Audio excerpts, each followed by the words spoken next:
What is up, everybody? This is the Day Late Gamer, otherwise known as JGMan179 and most of my other videos. Just recently changed my name, changed my channel, because I'm going to try some new stuff. Also, it's been a really long time. It's been about a year. What is good? What is going on? Probably anyone who's a subscriber probably doesn't watch my videos at all anymore. No one did in the first place, but whatever. That's besides the point. So, I'm going to do a little bit of a different video. I'm normally known for reviews, really shitty reviews, and some hit or miss achievement guides. But I'm going to talk about a game theory, I guess, or kind of trying to explain this game I recently played. And that game is Call of Duty Black Ops 3. So, a lot of people think COD, they play COD for the multiplayer. I'm probably one of the four fucking people who plays it for the campaign because I'm an asshole, and mostly because I like achievements. So I go for the achievements more than getting leveling up in multiplayer. But I played this game, and by the way, I'm just gonna say massive spoilers for Call of Duty Black Ops 3. I'm gonna be talking about literally everything: end of the game, middle of the game, things that aren't in the game that should be in the game, whatever. Um, for this game, I played it and I played the campaign, and I kind of thought this is really disjointed, and I liked that they were trying something new, but it didn't make a lot of sense to me. All the random like shit that goes on, and like the ink blot stuff, and the flash, and like all that crazy stuff, Corvus, all that stuff, it kind of didn't make sense to me. Everything kind of seemed off, and so what I did is I went to try to look online for an explanation of the end of the game, because like everybody knows, if you play the game, you end the game and someone asks you your name and you say Taylor. So at face value, this game, if you look at it, it's you play the game, you're fighting, you've got this DNI, this direct neural interface, and you're trying to get rid of Corvus in your brain, and you finally do, but at the end, it's kind of like you've melded consciousness with Taylor and Corvus, and that's kind of your face value look at this. Like you played all those missions, and then bam, you win, you beat Corvus, but you and Taylor are the same person now. And that's kind of, I think, what they want you to think at first glance. I was a little more confused. I was like, that doesn't make a lot of sense to me. I'm going to look this shit up. And I found a guy named Stands for Vice on Reddit. Shouts out to him. He probably doesn't even know who the fuck I am or is ever going to watch this video. But he did a thing where he looked at all of that scrolling text that happens at the beginning of every single mission, right? Where it's like scrolling fast text, super fast, can't read shit, and it just kind of pulls out your words and it tells you like the days and times of your mission and where the hell you are, like Ethiopia or some shit. And he basically took all that, he slowed that down and looked at each and every thing of it, and basically found this whole hidden kind of story that you can't find this by looking just at it because it's way too fast to read. You have to have like searched it out, and it basically tells the story, right, of John Taylor, right? These are all written by John Taylor. How he is fighting against his old squad, right? And stop me when this sounds familiar. He's trying to find his old squad, led by a guy named Dylan Stone, right? Dylan Stone stumbles on a Black Station project, right? Puts out a bunch of information. You're sent to hunt him down with Hendrix, right? John Taylor's sent to hunt him down with Hendrix to try to stop him from doing all this like fucked up shit. You go to Singapore, you go to Egypt and fight him, and basically what you find is that these mission dossiers are note for note what each mission is. And now you can blame that on lazy writing, like, oh, this is just like it's just explaining the mission. But if you think about it, this is from the point of view of Taylor. Isn't Taylor the guy you're supposed to be fighting or chasing against, right? The key here comes from the very first mission report by John Taylor about your mission in Ethiopia, where you get your arms and legs brutally fucking ripped off by robots. I love that part. It's so brutal. It was really jarring first playthrough, but it basically says that you get your arms ripped off by robots. He finds you. He quote unquote saves you, brings you to Zurich for life saving treatment to get new robot arms. Get all your cool future shit onto you. But you died, right? While he was interfacing with you, right? Because in the tutorial mission, he interfaces with you and tries to help you find out your new powers and shit. But in his mission dossier, he says that you die. and I was just like, holy shit, I'm dead the whole time, dead or dying, right? So I'm gonna kind of talk now about why I think this theory works, and I'm gonna take some examples from the game, try to show it to you here in my video, as best I can with my sloppy ass editing skills, and stuff like that. So I did a lot of searching. There's no real place on the internet that I found where it kind of note for note tells you everything, like put together why it fits, and I'm gonna try to do that with some of my information. I went to a bunch of sites. I went to the Call of Duty wiki. I read some other Reddits. I just kind of like and read some comments from some people, but I'm trying to put it out there. And mostly, I played the game again and tried to use my prime young adult intellectual mind to find out or to make connections with all this stuff. What I found is a lot doesn't make sense, and if you think about it in the perspective of you're dying, it makes sense.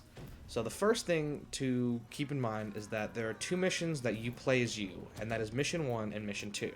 Right? 1 and 2 are your missions. You can tell these are yours, they have concrete dates in the beginning, right? Concrete dates of like December, whatever, 2025, 2065, sorry, or like September, whatever. I don't remember the dates because I'm not a genius, but they have specific dates. Then when you get to the mission, Provocation?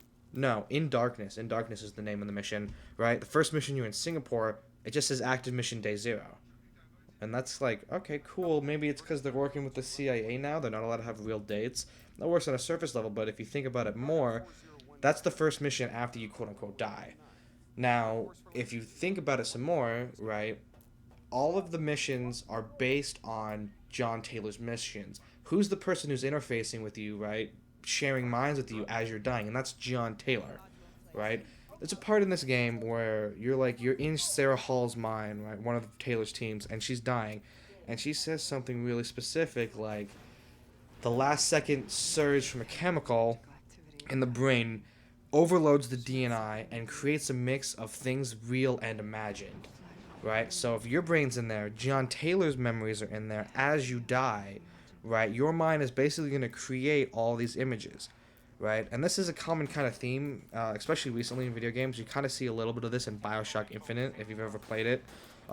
Super spoiler on that, just a heads up. Cut out for the next, 30 seconds. It turns out that all, your memories are, new and created, and there's, a quote in that game where it's all your memories, the mind struggles to create memories where there are none. Unspoiler for that, but spoiler for Spec Ops: The Line, because it happens in that game too, where you kill a bunch of people, and your mind basically creates all this shit to make you feel better. It's called cognitive dissonance, right? So it's kind of a broad, it's a theme that's seen in a lot of games, and it's kind of really seen here where your mind doesn't know what to do with itself, especially with this new technology in it, where it's what's going on? I can do all this stuff. This machine is now working to kind of change the chemicals and change what's happening in my mind, right? And I mean, you can probably be dying for 20 seconds, and it probably takes days, years, right?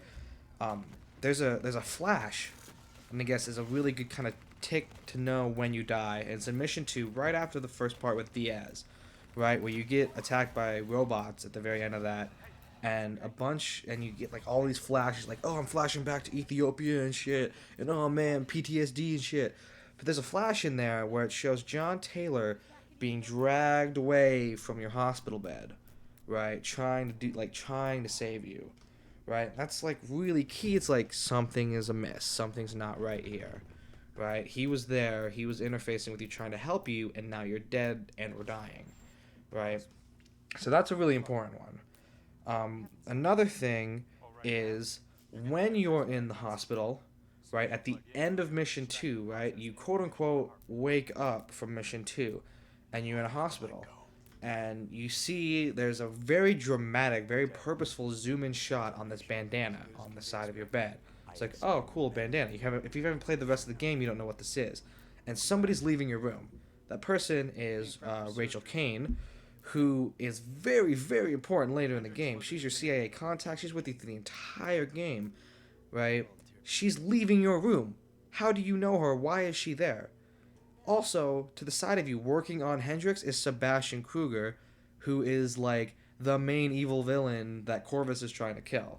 Right? This is mission 2. If you skip ahead to mission 10, right? Lotus Towers, the end of that, you're back in that same hospital room. Rachel Kane is there talking to you about don't go through with it. Don't go through with what? What are you trying to do? What is it? Why is it so necessary that you get some kind of mystery procedure so you can take down Hendrix? You notice again, you've got no arms or legs again, right?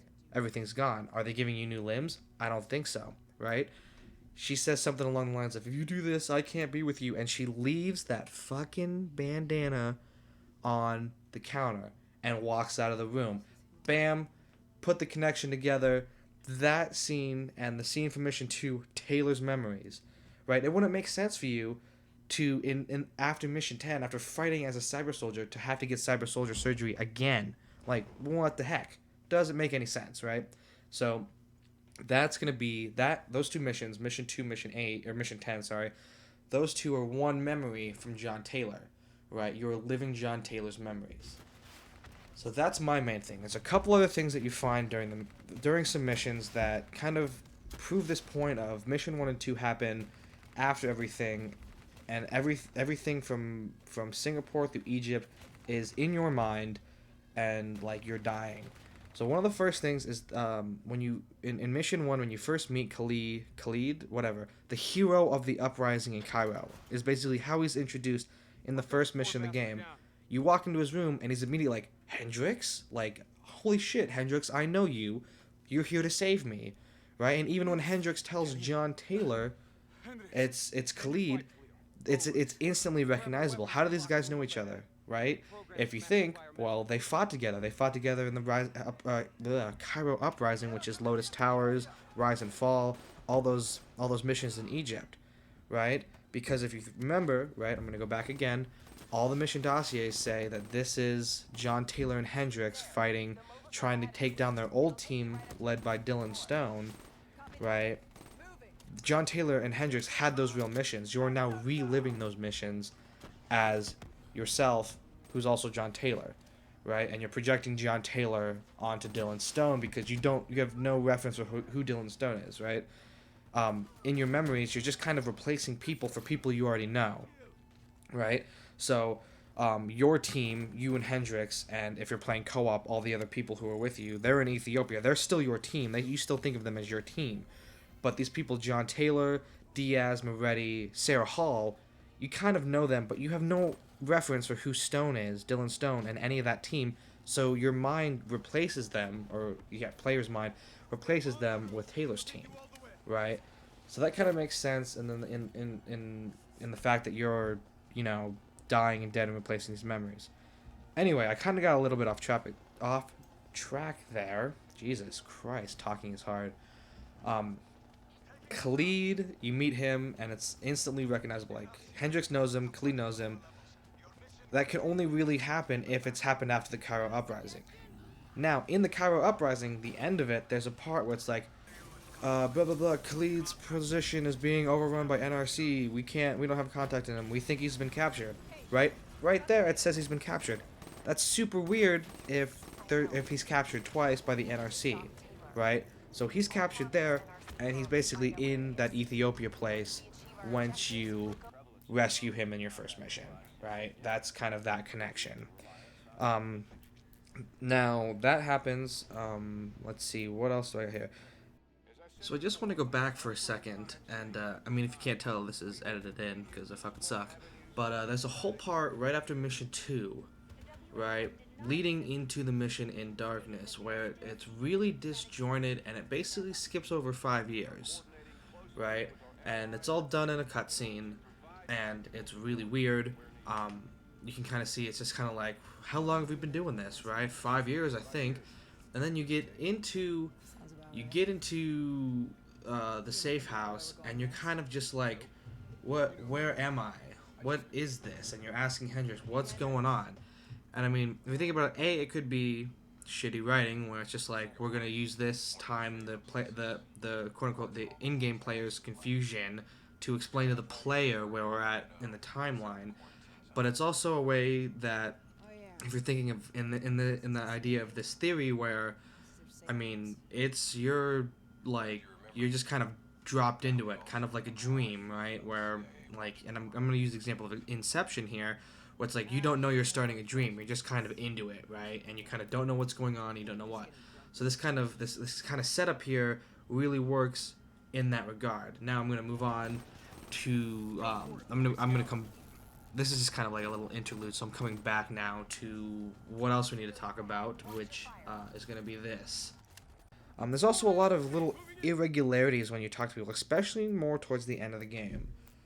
When in Rise and Fall, right, when you first meet Khalid, right, everyone like Rachel Kane and Hendrix are just like, "Hey, this is Khalid," in like introductions, right? They don't know him yet, and but the player obviously does because the player does something where it's like, "Hey, Khalid, good to see you," but there's dead silence. There's no response to that. No one says anything. They just kind of keep going with their conversation, right? And it's like, shouldn't you say something like back, like, "Hello, what's up? Nice to see you. You fucking rescued me in an Ethiopian prison," but you didn't. Discrepancy.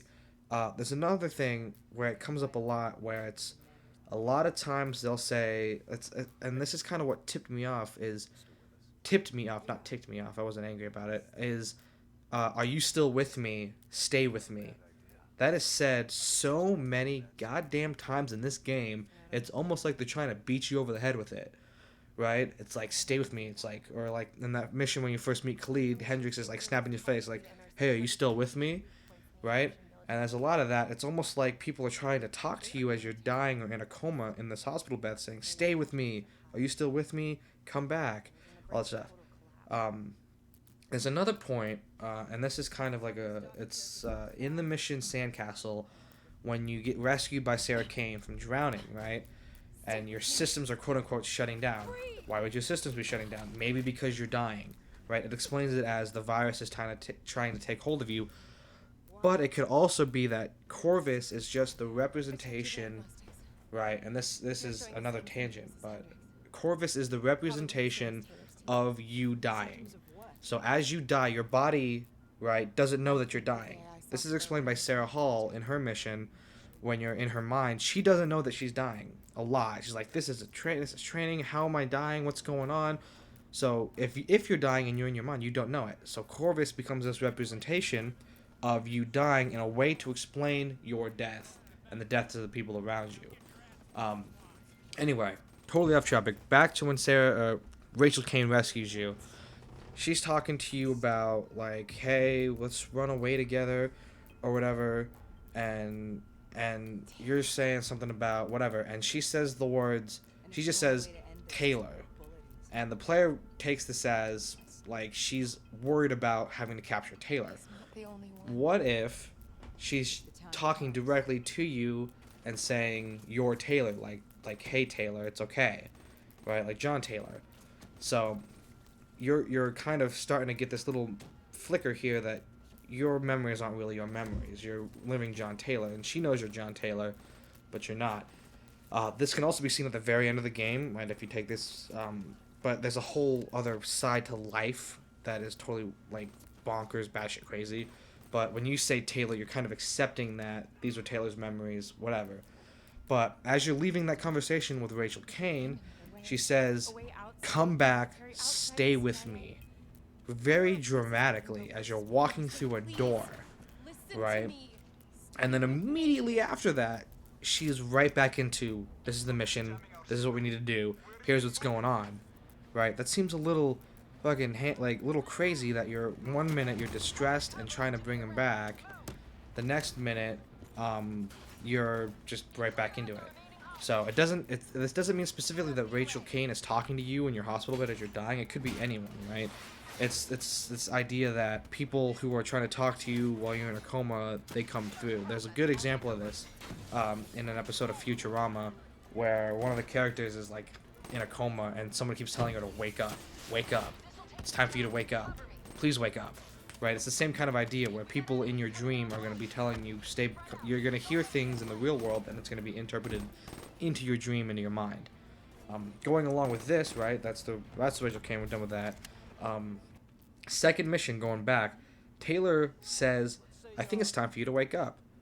I think you should wake up. Wake up." He says that like 3 or 4 times in the second mission, right? Then, like right between mission 10 and 11, right when you're going to the mission life, Hendrix says, "Maybe you just have to wake up," and it's like, bitch slap right in your face, like, wake up, it's like you're dead, right? All these kind of little conversation pieces you can pick out all through the game that just kind of don't make sense, right? So, um, finally, I guess, thankfully, this video is going to be over for all of you who watched or who are watching this and listening to me talk just about this idea. But the mission life is kind of the real kicker here, and it's taken me a long time to kind of think of what I want to like explain it as. But and it could be really anything. First off, at the start of this mission, right, you're going straight into it, and it just kind of like fizzles in, and you're there, which is really weird. A lot of them, all the other missions, you've kind of had a presser or like a primer to get you into. This one, you just kind of dropped into it. Also, when you start, everything on your side is like an error, right? Like mission date unknown, like protocol error, blah, blah, blah. It's like it's all just kind of garbage. And if you read the transcript for that scrolling text in this one, it's just a bunch of like, it's just like filled with like stay with me's and don't go, you don't have to do this, you have to let me go. There's some fucking Krevchenko shit in there from like Black Ops 1. There's a code sequence, like the numbers. What do the numbers mean, Mason? The numbers are like in this transcript. It's all sorts of out of whack, right? So this whole mission is like, it's kind of like you've passed the point of Taylor's memories are in you now, right? You've lived all of Taylor's memories that you had, and now life is like your final gasping breath, right? Your final hoorah, right? Your dying breath, that last surge of electro activity in your brain, chemical activity in your brain, is making all this crazy shit happen, right? So, at this point, everyone's dead.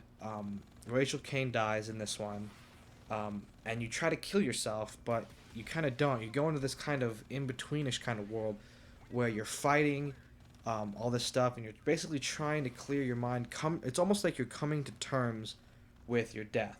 And the whole time through it, like in the second and third parts of your in your mind mission after you shoot yourself or try to shoot yourself, you're basically chanting that frozen forest mantra. It's like, imagine yourself in a frozen forest. Let your thoughts drift. Let your mind wander. And it's explained earlier in the game that this is something to help the people in the DNI project cope. It could also be like almost like a last rites kind of idea where someone is talking to you, trying to calm your mind and let yourself die. Because I don't think, and this is all conjecture on my point. I don't think there's ever been a point where someone with this DNI has like died dramatically like that. So they're probably seeing that your brain is going fucking crazy, right, with this DNI as you're dying, and it could be like Salim, or Salim's probably dead because he probably died in the real missions, but it's probably like Kruger or Taylor or somebody telling you, imagine yourself in a frozen forest, let your mind, trying to basically calm your ass down.